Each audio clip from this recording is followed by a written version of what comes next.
Hello అందరికీ, ఎలా ఉన్నారు? అందరు బాగున్నారా? అండ్ ఈ డ్రెస్ కటింగ్ స్టిచ్చింగ్ ఎలా చేయాలనేది ఈ వీడియోలో చూపించాను. అండ్ ఈ డ్రెస్ని 3 లేయర్స్తో అయితే స్టిచ్ చేశాను. అండ్ మిగిలిన పళ్ళు పార్ట్ని అయితే హ్యాండ్స్కి వేశాను. బ్లౌజ్ పార్ట్ని కొంచెం డిఫరెంట్గా స్టిచ్ చేశాను.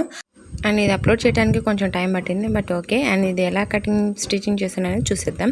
ఇక్కడైతే లైనింగ్ అయితే తీసుకున్నాను. ప్రతి వీడియోలో ఎప్పుడు లైనింగ్ ముందు కట్ చేసుకుని తర్వాత ఫ్యాబ్రిక్ మీద వేసి కట్ చేస్తాను కదా, సో అలాగే సేమ్ అంతే. ఇంకా ఇది XXL సైజు, అంటే 42 ఇంచెస్ అనమాట.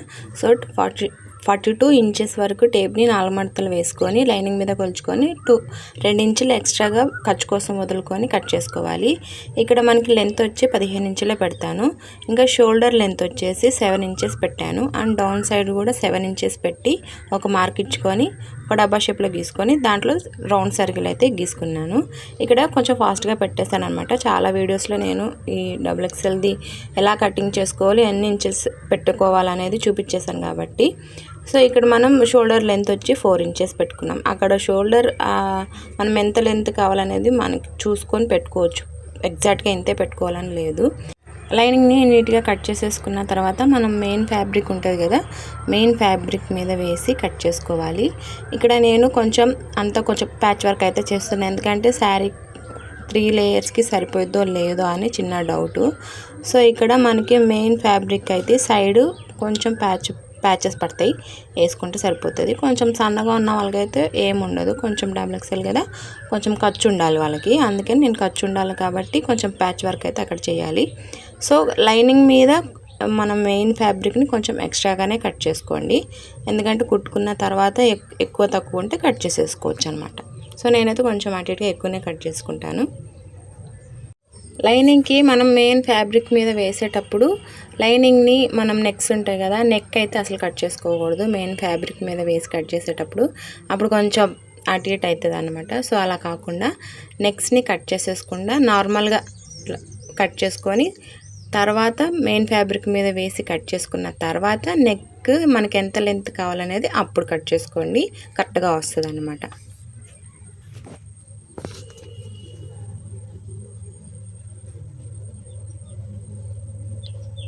ఇక్కడ నెక్ కూడా ఏం పెట్టలేదు, జస్ట్ రౌండ్ నెక్కే అనమాట పెట్టింది. అండ్ బ్యాక్ సైడ్ కూడా కొంచెం రౌండే పెట్టాను. నెక్ లెంత్ అనేది మీ ఇష్టం, ఎంతైనా పెట్టుకోవచ్చు. అండ్ మీరు వేసుకునే దాన్ని బట్టి ఉంటుంది, కొంచెం డీపా లేకుంటే పైకా అనేది. దానికైతే పర్టికులర్గా ఇంతే పెట్టుకోవాలి అని అయితే ఏం లేదు, కొంచెం పైకి పెట్టుకోవచ్చు, కొంచెం కిందకైనా పెట్టుకోవచ్చు. సో అందుకని నేను నెక్ అయితే ఇంతే పెట్టుకోవాలని ఏమి ఉండదు అనమాట, మన ఇష్టం. డీప్ అయినా పెట్టుకోవచ్చు ఎక్కువగా కావాలి అనుకున్న వాళ్ళకి.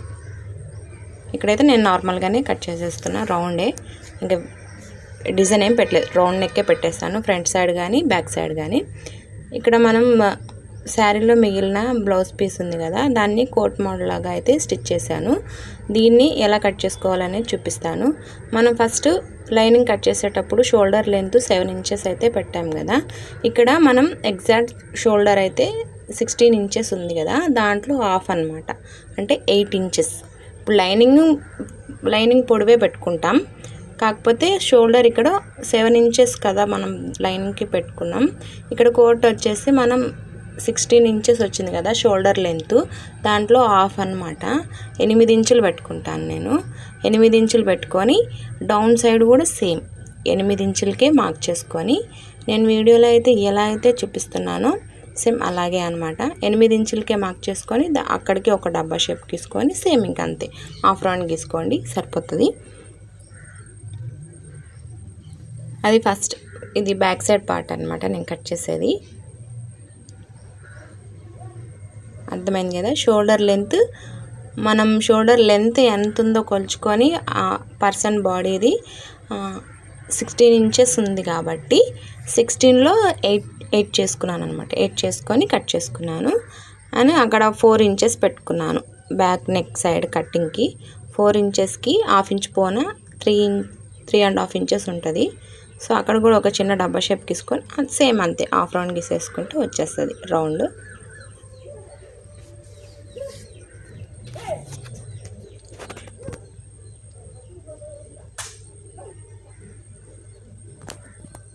అంతే, చాలా సింపుల్.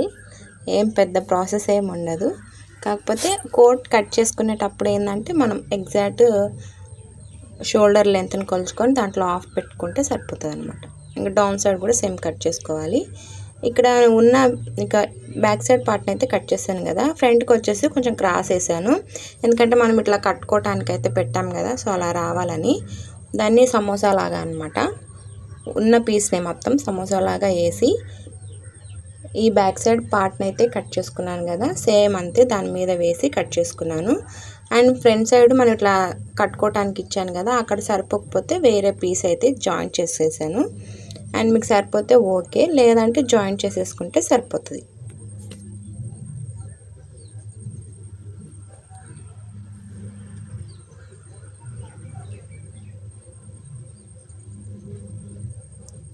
కోట్కి కొంచెం ఫ్రంట్ అయితే కొంచెం రౌండ్ కొంచెం డీప్ ఇచ్చుకోండి సరిపోతుంది.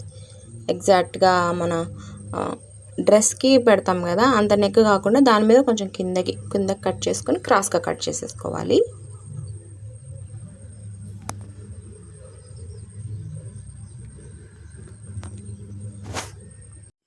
ఏ పీస్కి ఆ పీస్కి కట్ చేసుకొని నీట్గా పక్కన పెట్టుకోవాలి, ఎందుకంటే మళ్ళీ అన్నీ కలిసిపోకుండా. సో ఇక్కడ కట్ చేసుకునే అన్నీ ఒక దగ్గర పెట్టేసుకున్నాను. అండ్ కోట్ది అయితే పక్కన పెట్టాను, అండ్ లైనింగ్ సేమ్ కట్ చేసుకుని కూడా పక్కన పెట్టాను. ఇక్కడ ఇవి హ్యాండ్స్కి అనమాట, ఎందుకంటే హ్యాండ్స్కి పెట్టినా బాగోవు, బట్ కానీ ఇంకా మిగిలిన దాంట్లోనే పెట్టాలని పెట్టేశాను. ఇవి పళ్ళు పాట అనమాట, అవి హ్యాండ్స్కి పెట్టేశాను. ఇంకా మిగిలిన శారీ అంతా ఇప్పుడు వీడియోలో చూపిస్తున్నట్టుగా 4 మడతలు వేసుకొని మొత్తం ఎంత ఉంటే అంత 4 పీసులుగా డివైడ్ చేసి కట్ చేసేసాను. అండ్ అలా కట్ చేసేటప్పుడు ఎవరి సాయమైనా తీసుకోండి, ఎందుకంటే శారీ చాలా సాఫ్ట్ ఉంటుంది కాబట్టి కొంచెం క్రాస్ వస్తుంది అనమాట. సో క్రాస్ రాకుండా ఉండటానికి ఇంకెవరైనా సపోర్ట్ చేసుకొని 4 పీసులుగా కట్ చేసుకుంటే సరిపోతుంది.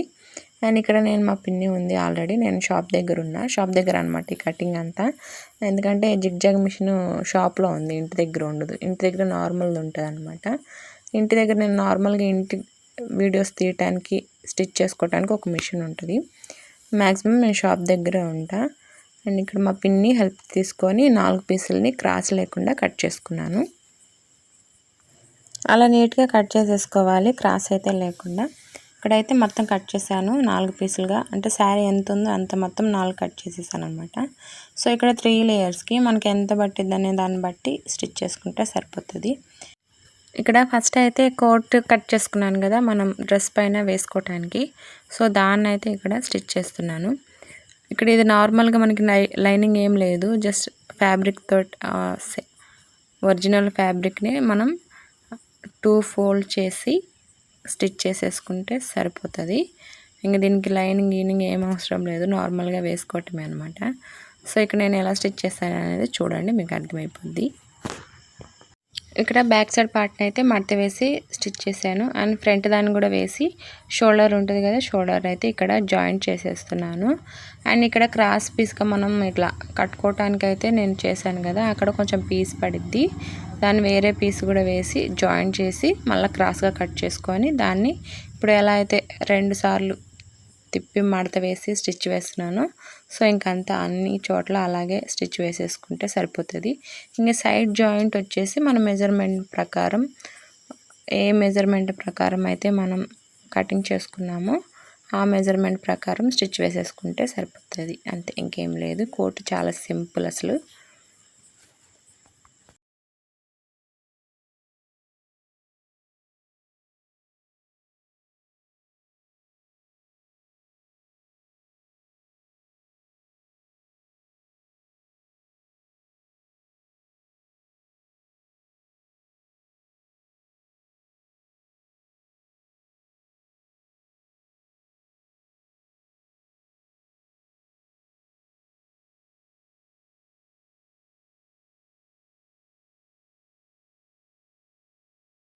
ఇక్కడ క్రాస్ పీస్ని కూడా జాయిన్ చేశాను చూడండి, అది ఖర్చు కనిపించుకోకుండా మళ్ళీ దాన్ని కూడా అక్కడ మడత వేసి దానిపైన స్టిచ్ వేసి మళ్ళీ టాప్ స్టిచ్ కూడా వేస్తే నీట్గా కనిపిస్తుంది, లేకుంటే వేయకపోయినా పర్లేదు. అండ్ తర్వాత ఇక్కడ మనం డ్రెస్ అంతా కుట్టేసాను, ప్రిన్స్ కట్ పెట్టేశాను ఫ్రంట్ సైడ్ అయితే. ఇక్కడ హ్యాండ్స్ కూడా అన్నీ జాయింట్ చేసేసాను, ఎందుకంటే ఆల్రెడీ ఓల్డ్ వీడియోస్లో ఇది ఎలా స్టిచ్ చేసుకోవాలనే దాని గురించి ఉంది కదా. సో అందుకని నేను ఇక్కడ ఏం చేశానంటే ఈ 3 లేయర్స్ని ఎలా స్టిచ్ చేయాలనే దాని గురించి మాత్రమే కాబట్టి ఈ 3 లేయర్స్ని ఎలా జాయిన్ చేశాననేది చూపిస్తాను. ఇక్కడ ఆల్రెడీ మనం శారీ అంతా 4 పీసెస్గా అయితే కట్ చేసుకున్నాం కదా, అది మొత్తం జిగ్జాగ్ అయితే చేసి తీసుకొచ్చాను. అండ్ ఇక్కడ ఇంటికాడ అనమాట ఇంకా స్టిచ్చింగ్ ఆడ సగం చేసిన, ఇక్కడికి వచ్చినాక సగం చేస్తున్నా. ఇక్కడ ఫస్ట్ లేయర్కి అయితే 2 మీటర్స్ తీసుకోండి, సెకండ్ లేయర్కి 3 మీటర్స్ అయితే తీసుకోండి, అండ్ థర్డ్ లేయర్కి 4 మీటర్స్ అయితే తీసుకోండి. ఒకవేళ సరిపోలేదనుకుంటే ఆల్రెడీ మనం 4 పీసెస్గా కట్ చేసాం కాబట్టి లాస్ట్ లేయర్కి ఏమన్నా తగ్గిందంటే ఆ పీస్ అనేది జాయిన్ చేసుకొని మళ్ళీ అక్కడ లైట్గా కుచ్చులు పెట్టుకోండి. ఇక్కడ నేను ఎక్కువ పెట్టేసేసరికి నాకు అసలు 4 లేయర్స్ పెడదాం అనుకున్నా, బట్ 3 లేయర్సే వచ్చింది. లైట్గా లాస్ట్లో ఏం చేశానంటే కొంచెం పైకి ఉందని చెప్పి ఒక శారీ పీస్ని మొత్తం మిడిల్ చేసేసి కట్ చేసేసి మళ్ళీ లాస్ట్లో 4 లేయర్స్ కింద ఒక చిన్నది ఇచ్చాను అనమాట. అలా జరిగింది, అయినా పర్లేదు. షార్ట్ వీడియోలో కూడా చెప్పాను మిస్టేక్స్ ఉన్నాయి కనిపెట్టండి అని చెప్పారు, కానీ గొడుగులు రివర్స్లో ఉన్నాయని చెప్పారు. కానీ మీరు 3 లేయర్స్ అన్నారు, 4 లేయర్స్ అన్నీ చెప్పలేదా అని అన్నారు, కానీ 4 లేయర్స్ వచ్చాయని ఒకరు కామెంట్ చేశారు. నేను అనుకున్న నేను అసలు అనుకుంటూనే ఉన్నా ఎవరు చెప్తారని కామెంట్లో ఒక్కరు చేశారు. నాకు మస్తు అనిపించింది, బాగా కనిపెట్టారు అని. మనం మంచిగా గీర రావాలనుకుంటే 2 శారీస్ అయితే సూపర్ గీరా వస్తుంది, బట్ ఇదైనా పర్లేదు మంచి గీరా వచ్చింది నాకైతే. కాకపోతే కొంచెం కుచ్చుళ్ళు ఎక్కువ అయితే పెట్టేస్తాను ఫస్ట్ లేయర్కి సెకండ్ లేయర్కి. సో మీరు అలా కాకుండా ఫస్ట్ లేయర్కి అయితే 2 మీటర్స్లోనే అయిపోతుంది, సెకండ్ అయితే 3 మీటర్స్ అయితే అయిపోతుంది. 4th లేయర్కి వచ్చేసరికి కొంచెం ఎక్స్ట్రా క్లాత్ పడిద్ది. సో ఆ శారీలో మిగిలిద్దా లేదా, సేమ్ సరిపోద్దా లేదా అని చూసుకోవాలి, లేదంటే సరిపోకుండా అయిపోతాం అన్నమాట. అందుకని చెప్తున్నా మీకు. నాకైతే సరిపోయింది, కాకపోతే 4th లేయర్కి సేమ్ లెంత్లో రాలేదు, కొంచెం షార్ట్ వచ్చింది, అయినా పర్లేదు బాగానే ఉంది. సో ఇలా చిన్నగా కుచ్చుళ్ళు పెట్టుకున్న తర్వాత ఒకదానికొకటి జాయింట్ చేసుకుంటూ వెళ్ళిపోవటమే. ఇలా స్టెప్ బై స్టెప్ కుచ్చులు పెట్టుకుంటూ ఒకదానికొకటి జాయింట్ చేసుకుంటూ స్టిచ్ చేసేసుకుంటే చాలా సింపుల్గా 3 లేయర్స్ డ్రెస్ అయితే రెడీ అయిపోతుంది. అండ్ దీన్ని లైనింగ్కి అయితే జాయింట్ చేయండి మళ్ళీ, అంటే శారీ పీస్ని లైనింగ్కి అయితే జాయింట్ చేసేసుకోండి. ఇక్కడ లైనింగ్ వచ్చేసి నేను కుచ్చులు అయితే పెట్టలేదు, అంబ్రెల్లా టైప్లో కట్ చేశాను అనమాట. అంటే లైనింగ్ మరీ చబ్బిగా కనిపిస్తానని చెప్పి లైనింగ్ని అంబ్రెల్లా కటింగ్లో అయితే కట్ చేసుకున్నాను. శారీలో అయితే మాత్రం ఫస్ట్ లేయర్కి కొంచెం కుచ్చులు పెట్టాను అంతే. దాన్ని మనం ఇంకా యోక్ పార్ట్కి జాయింట్ చేసేసి స్టిచ్ వేసేసుకొని దానిపైన కూడా ఒక టాప్ స్టిచ్ వేసేసుకుంటే సరిపోతుంది. అండ్ ఇంక మనం ఏ మెజర్మెంట్ ప్రకారంగా అయితే కట్ చేసుకున్నామో ఆ మెజర్మెంట్ ప్రకారం సైడ్ కూడా జాయింట్ స్టిచ్ వేసేసారంటే అయిపోతుంది. 3 లేయర్స్ డ్రెస్ రెడీ అయిపోయింది. ఇలా చాలా సింపుల్గా కుట్టుకోవచ్చు. ఇక్కడ లైనింగ్ని నేను అంబ్రెల్లా కటింగ్లో కట్ చేశాను కదా, ఇక్కడ సైడ్ జాయింట్స్ వచ్చేటప్పటికి ఏం చేస్తారంటే లైనింగ్కి లైనింగ్ వేసుకోండి, అండ్ శారీ ఫ్యాబ్రిక్ ఉంది కదా, శారీ ఫ్యాబ్రిక్కి సపరేట్ వేసుకోండి, కలిపి మాత్రం వేయొద్దు, దేనికి దానికి వేసుకోండి, అప్పుడే బాగుంటుంది. లేదంటే కొంచెం తేడా కనిపిస్తుంది, ఎందుకంటే దీని లెంత్ వేరు లైనింగ్ లెంత్ వేరుంది కాబట్టి దేనికి దానికి వేసేసుకుంటే సరిపోతుంది. ఇలా చక్కగా కుట్టుకున్న తర్వాత 3 లేయర్స్ డ్రెస్ అయితే సింపుల్గా సరిపోద్ది. ఇక్కడ హ్యాండ్ అయితే కొంచెం డిఫరెంట్గా అనిపించింది, బట్ ఓకే బాగానే ఉంది. అండ్ 3 లేయర్స్ కాదు 4 లేయర్స్ అయితే వచ్చింది, కానీ 4th లేయర్ ఏంటంటే కొంచెం షార్ట్ అయిపోయింది అనమాట అంతే. ఇంకా మిగతా అంతా ఓకే. ఒక శారీలో కుట్టడం అంటే కష్టమే, కొంచెం బక్కగా ఉన్న వాళ్ళకైతే సేమ్ మొత్తం అదే వస్తుంది, కొంచెం చబ్బిగా ఉన్న వాళ్ళకి ఇలా కొంచెం పీసులు అన్నీ పడతాయి అనమాట శారీలో. సో మీకు ఈ వీడియో అయితే అర్థమైందని అనుకుంటున్నా. అండ్ మీకేమనిపించింది అనేది కామెంట్ చేయండి. వీడియో నచ్చితే లైక్ చేయండి. Until then bye by.